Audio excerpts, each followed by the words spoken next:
vocês todos que estão aqui conosco na nossa sala de bate-papo sobre o que nós mais gostamos, musculação. Tema da nossa live de hoje, variação de exercícios, modinha?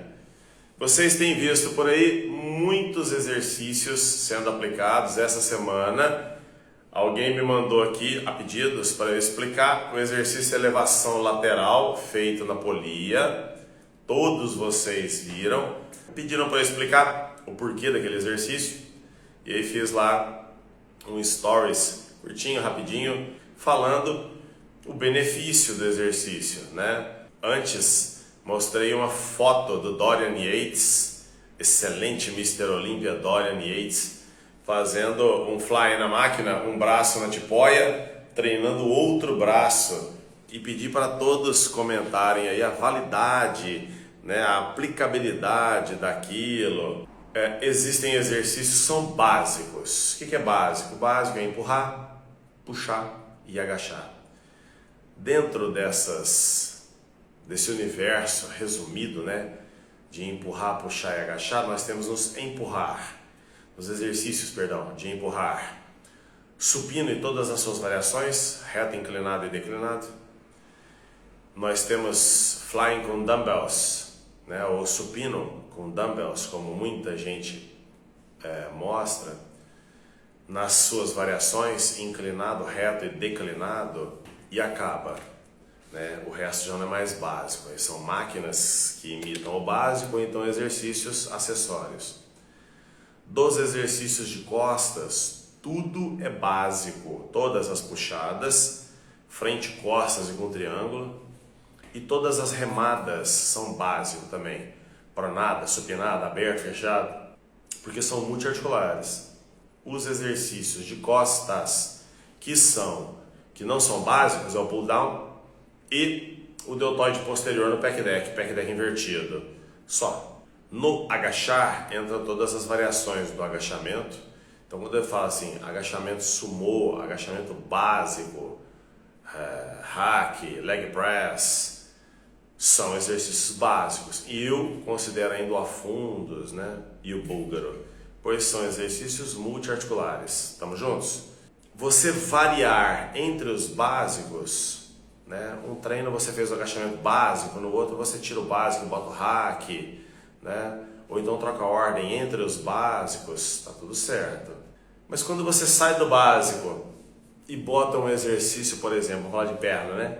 Tem os básicos que eu citei. O que não é básico nos exercícios de membros inferiores? Extensora, flexora, adutor e abdutor. Isso não é básico.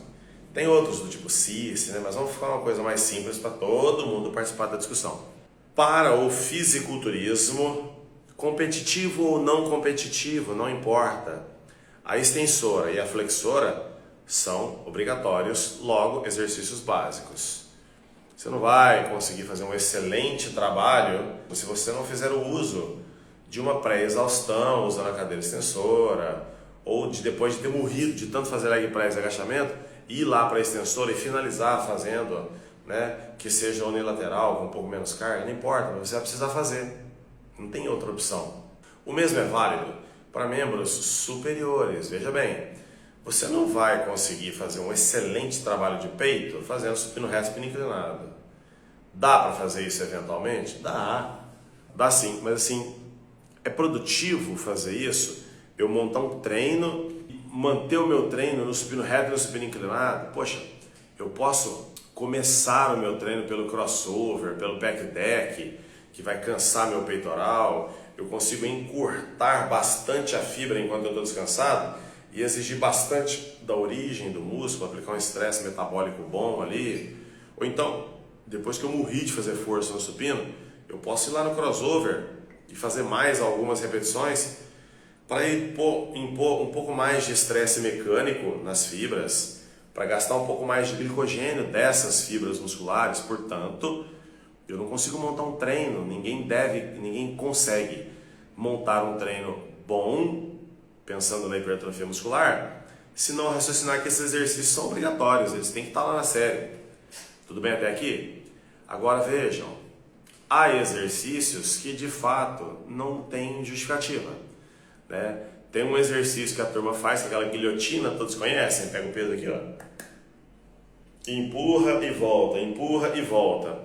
Feito com o tronco na vertical, igual eu estou aqui, segurando o peso e fazendo assim, é um excelente exercício para reabilitação de ombro. O ombro, ele não ajuda em absolutamente nada o seu peitoral. Ah, Dag, mas eu sinto muito. Eu sei.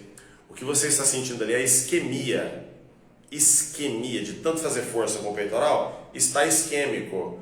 Ué, mas esse aí é o efeito da isometria, né? Não justifica o esforço que você faz, é imenso naquele exercício que é difícil de fazer, para colher um resultado de que tamanho?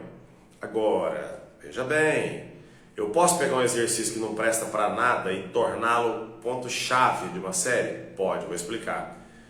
Pega essa guilhotina que o pessoal faz, que não serve de verdade para nada, além de reabilitar o ombro e trabalhar a força concêntrica ali na isometria, e associa com o crucifixo. Encurta e depois vai para o crucifixo, para você ver o estrago que acontece no seu peito. Agora fez sentido. Sai da guilhotina e vai para um supino reto. Pronto, fez todo sentido. A isso daremos o nome de pré-exaustão usando a guilhotina. Boa, show de bola, excelente. Então realmente o exercício não presta para nada?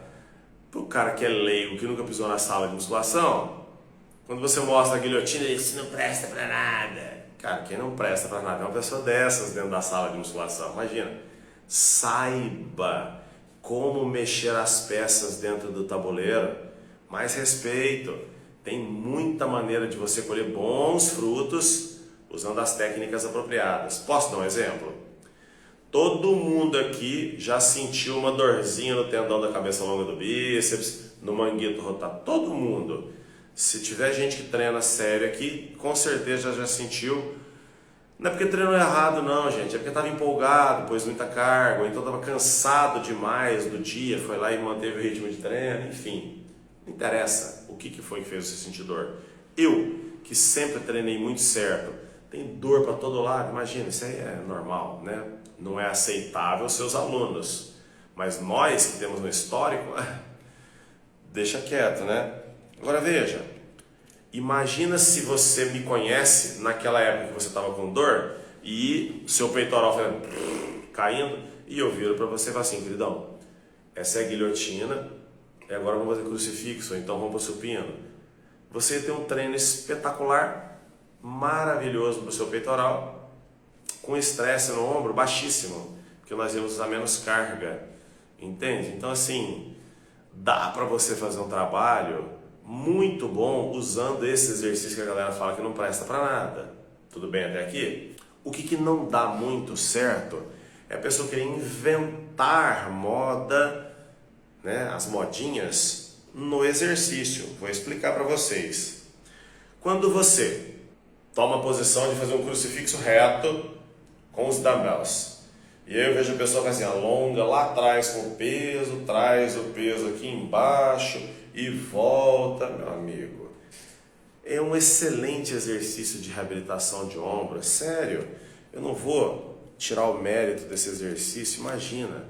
Sou uma pessoa que vive de prescrição de exercício, eu conheço os exercícios, eu sei para que eles servem. Mas quando você pega e se apropria de um exercício que é puramente reabilitativo, e você aplica esse exercício para uma pessoa que está com a mentalidade de treino voltada para a hipertrofia, coisas ruins podem acontecer. Imagina você então, está deitado, fazendo a reabilitação do ombro lá.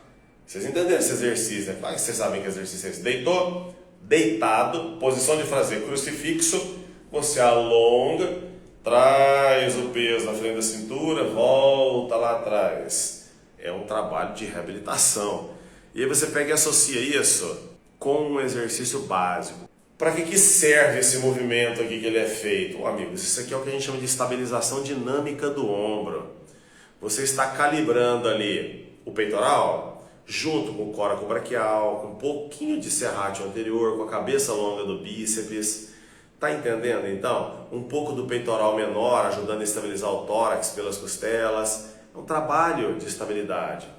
E aí você pega esses músculos que são para estabilização do exercício e associa com o supinão depois. Fala, meu querido, quem precisava estabilizar o ombro na hora do supino está cansado, agora já não vai dar mais certo. É um erro primário, mas que muita gente faz, né? Isso é o que eu chamo de invenção de moda, né? Esses dias atrás eu estava vendo o pessoal fazer, era o leg press 45, basicão, o pé no meio da plataforma, levemente virado para fora, o joelho em direção ao ombro, mas um leg press assim, impecável, pesado. O personal da menina estava ajudando, puxando o carrinho para cima, a menina descia aquele leg press lindamente. Falei, olha, gostei, mulher raçuda. Acabou a série, ela fez umas 12, sei lá quantas repetições fez, demorou pra caramba pra acabar a série. Levantou tudo parecendo um paletó velho, toda estourada. Sabe o Sissi? Não o Sissi exercício. O fixador de perna, que eles chamam de Sissi, que você prende a sua panturrilha e desce e volta, desce e volta. Já falei desse exercício aqui, ó, em cursos presenciais, gente. Aquilo gera um torque no joelho, um torque posterior tão grande. A mocinha tinha acabado de sair do leg press bom. E o professor vai e coloca a menina para fazer isso aí. E ele chamou de pós-exaustão. Conceitualmente ele não estava errado não, né? Você sai do leg press, que é básico, e vai para um Sissi. Conceitualmente ele isolou o quadríceps, então seria mesmo uma pós-exaustão. Problema é que quem é que vai segurar o ligamento no lugar agora que você está fazendo exercício com o quadríceps todo cansado? Treinador, o Alisson, você acha que aluno que tem histórico de lesão no ombro precisa aquecer manguito antes do treino de empurrar ou puxar? Antes de você fazer um treino especial, e todos os treinos de musculação são especiais, você vai para treinar peito, você vai para treinar ombro, né? Então, você se aquece. Foi a época, meus amigos, da pessoa chegar lá na sala de musculação, fazer uma de 20, socar peso e começar o treino. Isso não existe, não. Aquece pra caramba, muito, aquece muito, muito, muito. Uma pessoa que tem histórico, eu acabei de treinar peito agora, mas não era um treino onde eu ia falar assim, agora eu vou esfolar. Não, não fiz isso. Eu fiz 3 séries de supino, depois eu fui para o crossover associado ao supino. Ao invés de ir aumentando a carga do supino, eu aumentei a pré-exaustão. Tá entendendo o que eu fiz? Para esse treino, no meu entendimento, eu não estou te dizendo que eu estou certo ou que eu estou errado. Eu não estou dizendo que eu estou certo nem que eu estou errado. O meu físico, a minha percepção ou a minha cabeça durice, sei lá, eu nem me aqueço para fazer isso. Fui lá, fiz um trabalhinho de supino, 40 repetições, falei, tá bom. Botei um peso que não é lá grande coisa. Fiz uma série, descansei um pouquinho, aumentei o peso, coloquei mais uma série, fiz 3. Dali pra frente, falei, quer saber? Vou parar nos 100 quilos aqui, tá bom demais. Olha o horário, gente, poxa, eu tenho 50 anos treinando uma hora dessa. Aí o que eu fiz? Fui pro crossover, fazia o crossover até moer o meu peitoral. Ah, Dade, quantas repetições saía? Eu não sei. A primeira saiu muita, porque o peitoral estava bem aquecido do supino, então tinha muito sangue, ele não estava ardendo ainda. As últimas já foram ficar mais tétricas, tinha muito peso. Eu não faço nenhum movimento acessório no crossover, fica exatamente parado, eu só espremo, 1, 2, alongo, 1, 2, espremo, 1, 2.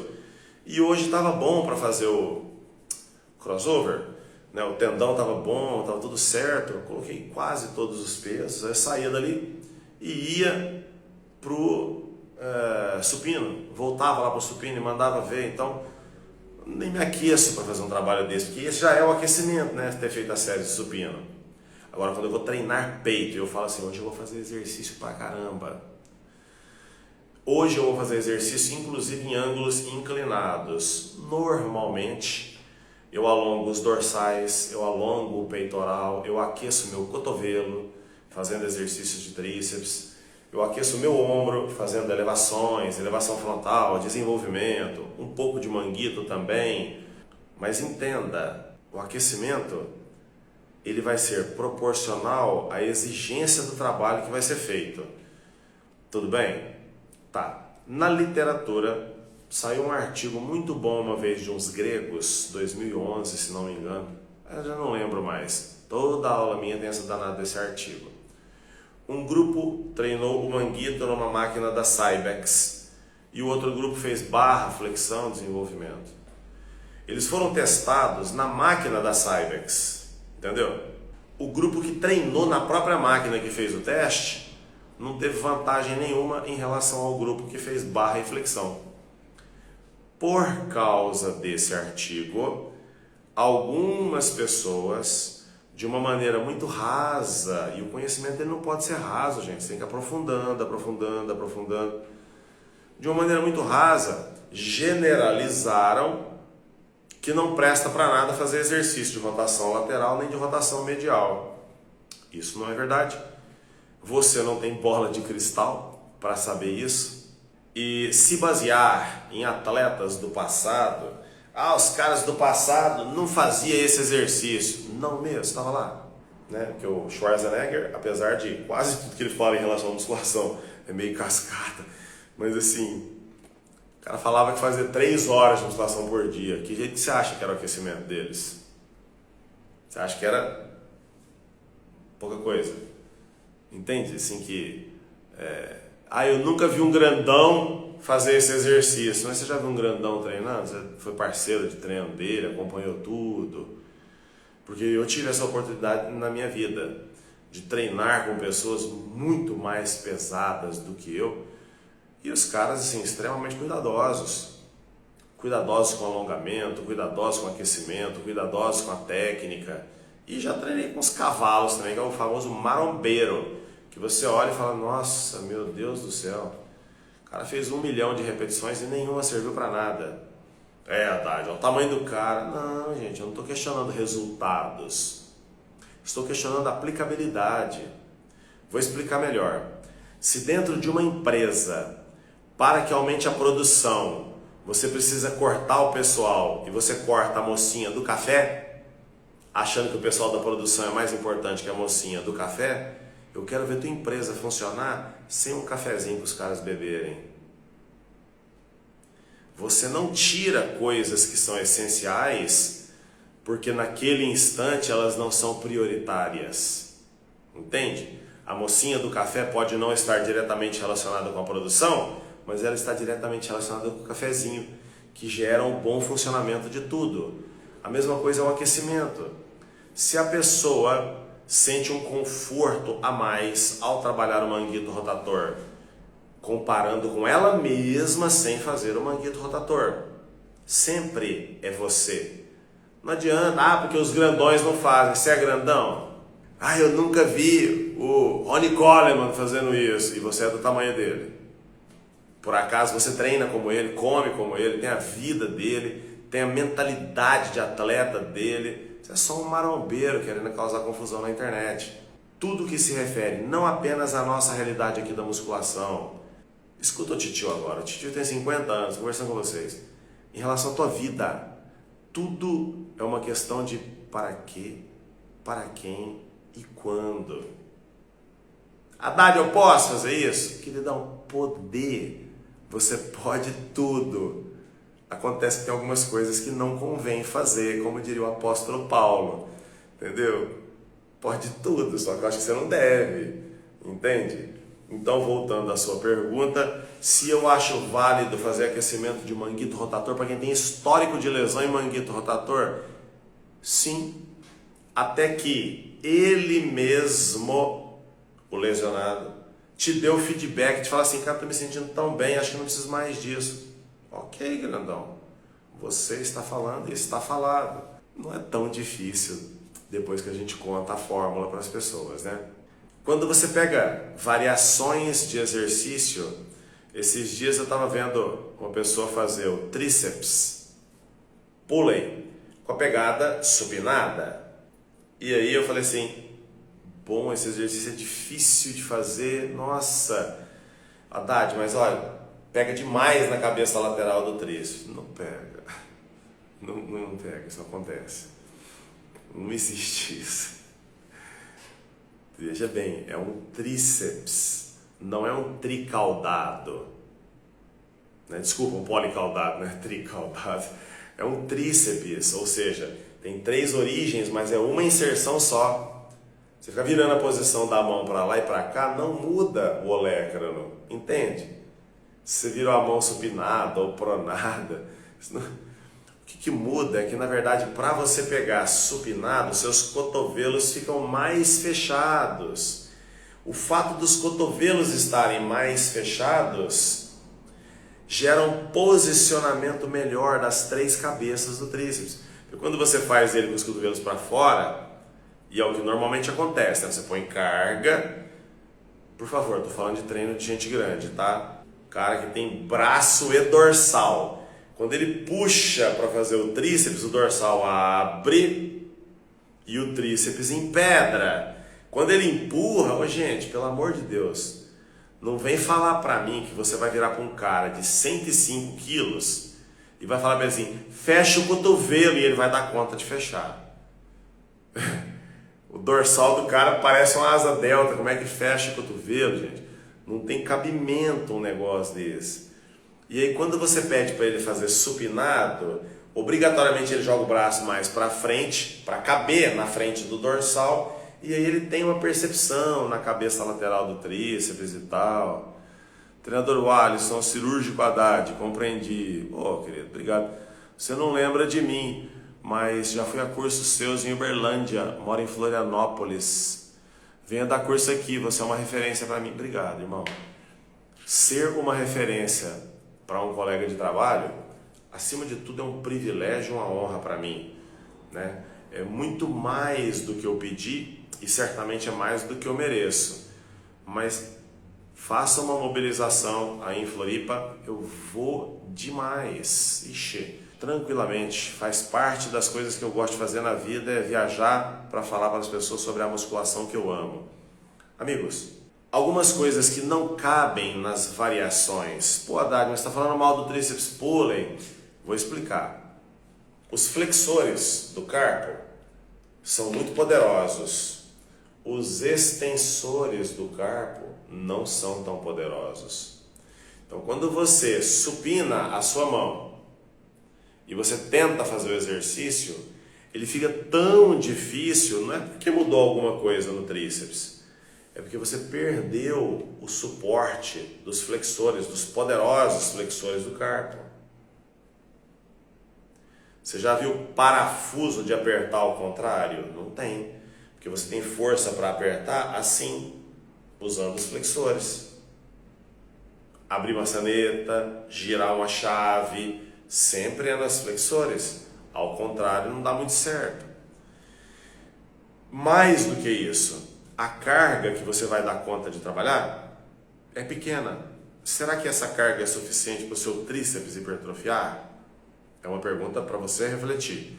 Eu não estou falando que o exercício não serve. Eu estou te dizendo que você tem um comprometimento motor muito grande. Você podia ganhar demais fazendo tríceps corda, que serve para a mesma coisa, fechar seus cotovelos. Não tem a ação do antebraço, a pegada está neutra, mas não compromete tanto o seu epicôndilo lateral.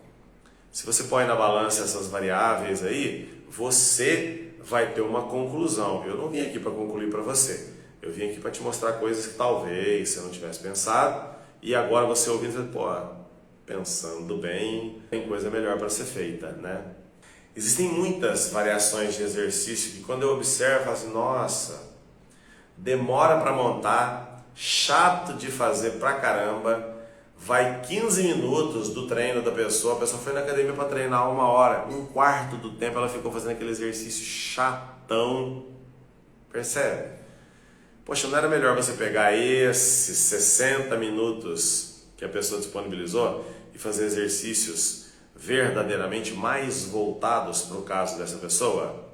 E agora vamos chegar ao ponto central dessa discussão de hoje. Exercícios voltados para o objetivo desta pessoa. Lembra do que está no meu livro. Exercício é para quê, para quem e quando. Veja bem. Vamos falar de novo de perna e bumbum? A menina que treina com você, ela consegue agachar com 30, 40 quilos de cada lado. Falta-lhe força? Falta força? A menina que agacha com 30, 40 quilos de cada lado da barra, falta força? Ué, eu não sei quem que vocês andam vendo treino por aí não, cara, mas eu tô falando de uma pessoa que tá sem os danones, né? A pessoa que treina na toreba e põe 30, 40 quilos no agacho, tá bom pra caramba.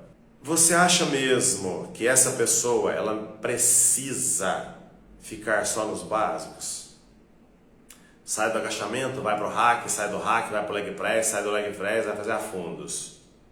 Não, o básico é o que resolve. Eu entendi. Todos esses exercícios trabalham de forma bastante eficiente a coxa como um todo e inclui o glúteo nessa história.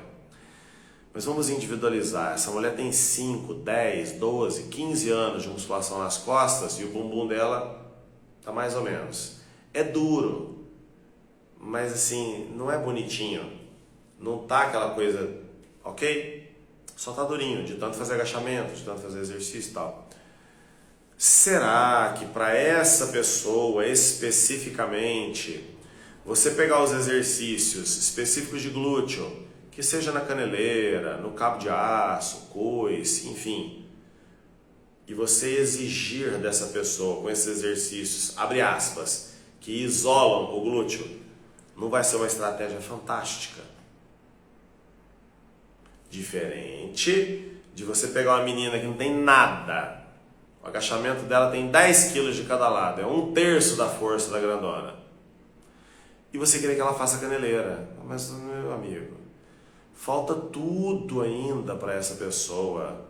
Aí, gente, olha, veja bem, eu coloquei 2 cenários. Uma menina forte, boa de treino, e uma menina boa de treino, mas fraca. Percebe?